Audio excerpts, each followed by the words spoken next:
पहले।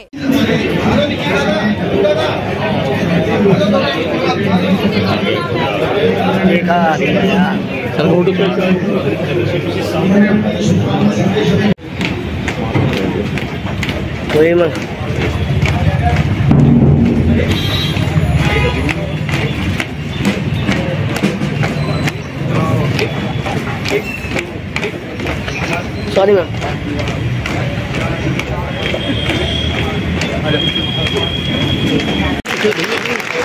बाय।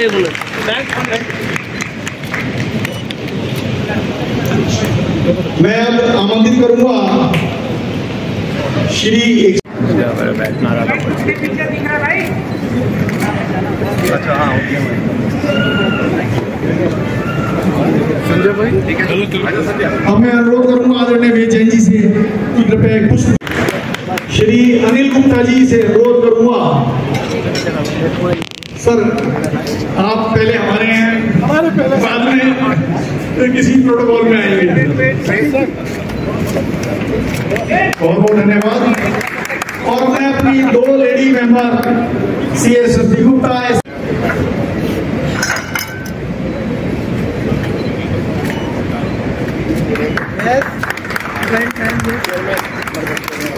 हमारे चेयरमैन कि केवल अनिवार्य CPE आवर्स को पूरा करना ही नहीं बल्कि उभरते और इमर्जिंग विषयों का कॉम्प्रिहेंसिव बुके प्रस्तुत करना भी हमारी जिम्मेदारी है। हमारा मार्गदर्शक सिद्धांत है, धन उपयोग करने से घटता है, ज्ञान उपयोग करने से बढ़ता है। विगत वर्षों में पटपड़गंज CPE स्टडी सर्कल ने सेमिनारों, कॉन्फ्रेंसेस, वर्कशॉप्स की एक विस्तृत श्रृंखला का आयोजन किया है, जिनमें लीन पीरियड के दौरान 2 साप्ताहिक सेमिनार सीरीज भी शामिल है। हम प्रतिवर्ष लगभग 100 से अधिक CPE आवर्स आयोजित करते रहे हैं। हमारे इन प्रयासों को ICI की NIRC द्वारा समय समय पर विभिन्न प्रतिष्ठित पुरस्कारों से सम्मानित किया गया है। अवार्ड फॉर कमेंडेबल परफॉर्मेंस वर्ष 2001 एवं 2002, बेस्ट स्टडी सर्कल अवार्ड वर्ष 2003 एवं 2004, ऑलराउंडर बेस्ट स्टडी सर्कल के बारे में तो बंद कर दो।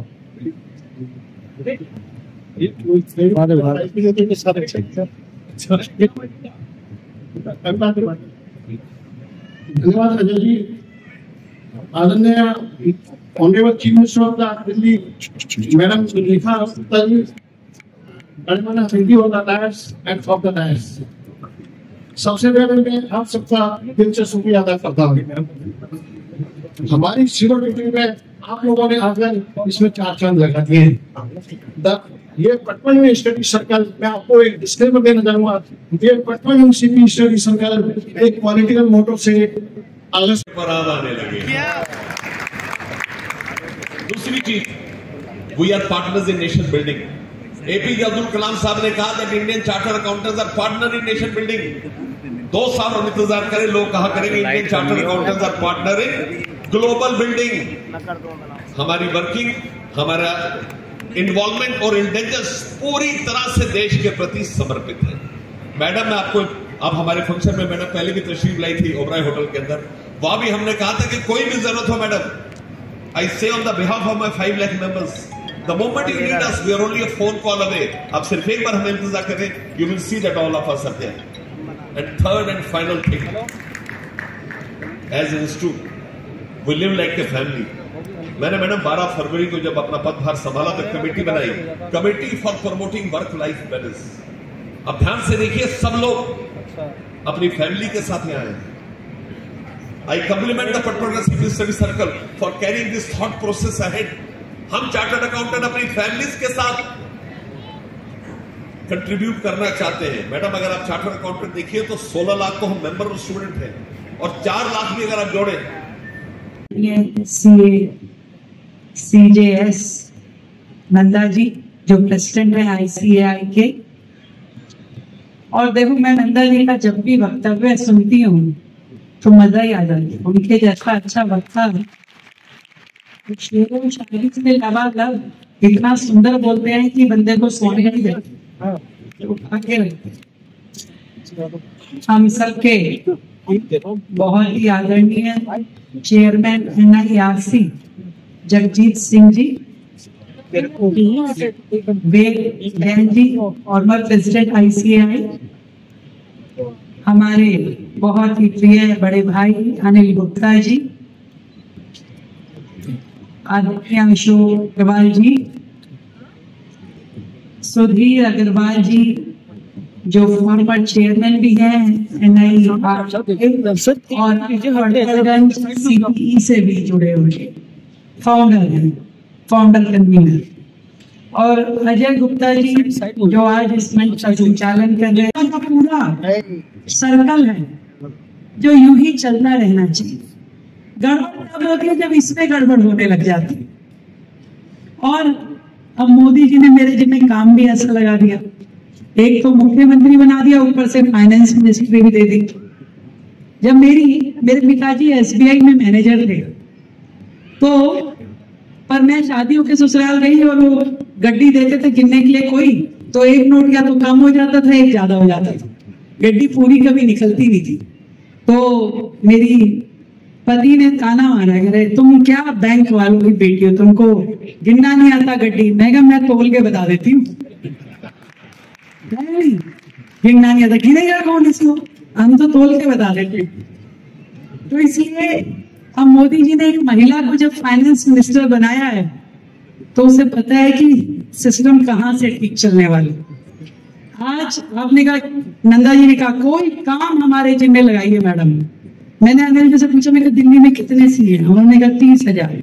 मैं कही सारे मेरे काम के, मेरी सेना तो ये 30,000 लोग हैं जो दिल्ली की जनता को बार बार ये समझाएं कि आपको अपने अकाउंट्स को क्लियर रखते हुए बहुत ही ट्रांसपेरेंसी के साथ में अपना टैक्स जमा कराएं और किसी को भी कोई दिक्कत ना आए, और जितने चैनल जो बीच के करप्शन के होते हैं वो सारे खत्म हो जाए।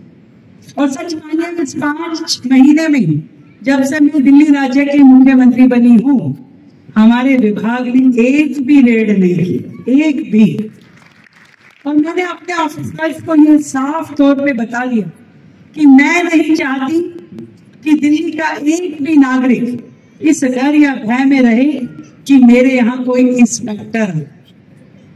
मैं चाहती हूँ फेसलेस तरीके से डिजिटल पेमेंट्स हो और दिल्ली के नागरिक अपने आप अपने ड्यू टैक्सेस में। और जब मैं देख रही थी कि पुराना इतना बड़ा बैकलॉग अकाउंट्स में पेंडिंग पड़ा है, तो मैं कोई एक विशेष योजना लाने के मंशा रखती। पर मैं चाहती हूँ कि दिल्ली के लोगों के लिए जब मैं कुछ वो पॉलिसी लेके आऊं जिसमें उनको सीधा सीधा पुरानी पेमेंट्स के ऊपर लाभ मिले, तो वो एक ही बार आएगी मेरे, ये आपको समझाना होगा। वो जो एक बार आए तो नए पुराने सारे अकाउंट हम सेटल करते। दिल्ली में एक नई एनर्जी के साथ, एक नई ऊर्जा के साथ शुरुआत करें। 27 साल बाद आप सभी के आशीर्वाद से और आप सभी के एक वोट की ताकत से दिल्ली में एक ऐसी सरकार बनी है जो ईमानदारी से ये चाहती है कि दिल्ली की डेवलपमेंट हो। रोज आप अखबार पढ़ते होंगे, इन 5 महीनों में डेली एक नई पॉलिसी दिल्ली में विकास के लिए और एडमिनिस्ट्रेटिव रिफॉर्म्स के लिए लाई गई। नहीं तो आप बताइए कि ये क्या संभव था कि दिल्ली की लाइसेंसिंग प्रक्रिया से पुलिस विभाग को हटाया जाना? बताइए आप लोग, वर्षों से इस लाइसेंसिंग की मल्टीपल एजेंसी सिस्टम में हजारों, पहले भी मैं गई हूँ क्योंकि सीएस के हाथ में भी सरकार अच्छी चले। आप समझ रहे हैं ना भाई, जब आप रेवेन्यू इकट्ठा करके लाओगे तभी तो जितने काम अजय जी ने बोला वो हो पाएंगे। तो इसलिए सीएस मुझे बड़ा मोटिवेट करते हैं और मैं समझती हूँ कि आपके पास बीपी की वो दवाई है जो आप दिल्ली की जनता के लिए उनका बीपी लो रख सकते हैं। तो बीपी हाई कब होता है? जब आपके पास में भागते हुए फोन आते हैं, अरे भाई जीएसटी की रेड हो गई है, सीए साहब क्या करना है, सबसे पहला फोन सीए को जाता है, ठीक है ना। वो जितनी भी उससे जुड़ी हुई एजेंसियां हैं, नाम सुन के बीपीआई हो जाता है। तो मैं चाहती हूँ दिल्ली में किसी एक जन का भी बीपीआई नहीं होना चाहिए, ऑटोमेटिक सारी चीजें होना शुरू हो जाए। किसी को सरकार से, प्रशासन से भय ना लगे कि डर के मारे चीजें हो गई, और सरकार भी मित्रतावश जनता के साथ काम करे और पूरे तरीके से हर चीज, हर योजना विकास को समर्पित की। और उसमें ये जो ब्रिगेड हमारी है, all the CS of Delhi, वो बहुत इंपॉर्टेंट रोल प्ले करने वाले। मैं सच मानती हूँ इस बात को। सालों से समाज में लोगों को पर्चियों पे काम करने की आदत है, वाइट में चीजों को लाना नहीं चाहते। उन्हें लगता है यहीं से बचे तो, उन्हें नहीं पता कितने पैसे डॉक्टर को फूकाते। टेंशन फ्री एटमॉस्फेयर में जब आप काम करते हैं, जब आप अगली जनरेशन को अपना बिजनेस हैंडओवर करते हैं, तो वो बिजनेस लेने वाला आपका बेटा कहते कि पापा ये आपने मुझे रियल गिफ्ट दिया, कम से कम मुझे वो चिंताएं नहीं दी जो आपके पास थी। आज पूरी तरीके से हमें अपने बिजनेसेस में इस तरह से ट्रांसफॉर्मेशन लेके आनी पड़ेगी कि व्यक्ति निश्चिंत होकर अपना काम करे। उसे मालूम है कोई इंस्पेक्टर आ जाए, मुझे 1 रुपया खर्च करने की जरूरत नहीं है, मेरी सारी बुक्स सीधी है और साफ सुथरी। इस तरह का सिस्टम दिल्ली में मैं डेवलप करना चाहती हूँ, और उसके लिए आप सबकी मदद की जरूरत है। आप ही एकमात्र व्यक्ति हो जो उसे समझा सकते हैं। हमारा कोई कैंपेन किसी व्यक्ति पे काम नहीं करेगा, आपकी एक आवाज काम करेगी। जब आप जरा सा कान में डाले तो भाई साहब भरने से ठीक रहेगा, भविष्य में भी अच्छा रहेगा। अच्छा तो कितना कम से कम भरना चाहिए? आप कम से कम की चिंता मत करो, आप चिंता नहीं करो, भर दो, आपको मैं बराबर करवा दूंगा। देश हमारे साथ व्यापार करना चाहते हैं, बस उसे एक माध्यम की जरूरत है।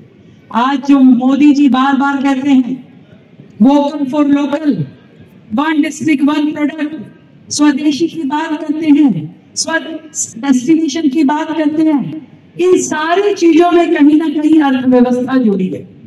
वो चाहते हैं कि हम जो खरीदें, हम जो पहने, जो हम इस्तेमाल करें, हमारी हर चीज में भारतीयता होनी चाहिए, ताकि हमारा खर्च किया हुआ हर रुपया हमारे देश के ही काम आए, वो क्यों विदेशों में जाए।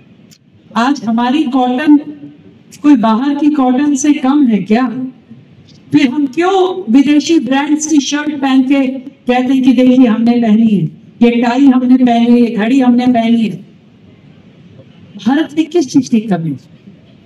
और जब उन बिजनेसेस को आपका साथ मिल जाएगा तो मैं समझती हूँ कि भारत विश्व गुरु बन के रहेगा, और वो भी आप सबके सहयोग के साथ। आप सभी को आज के पर्व की पड़पड़गंज सीपी स्टडी सर्कल को 25 साल पूरे करने पे बहुत बहुत बधाई देती, और एक ऐसी कम्युनिटी जिसका दिमाग कंप्यूटर से भी ज्यादा तेज चलता है। Sir, am I right?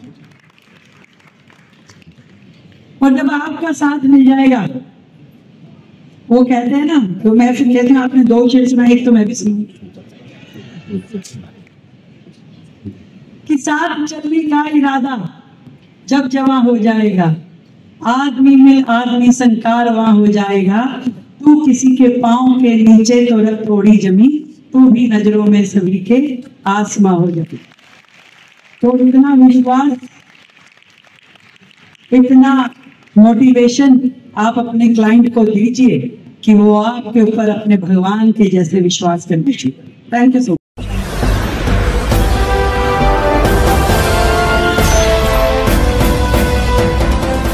आप देख रहे हैं लाइव न्यूज 99, राष्ट्र सबसे पहले।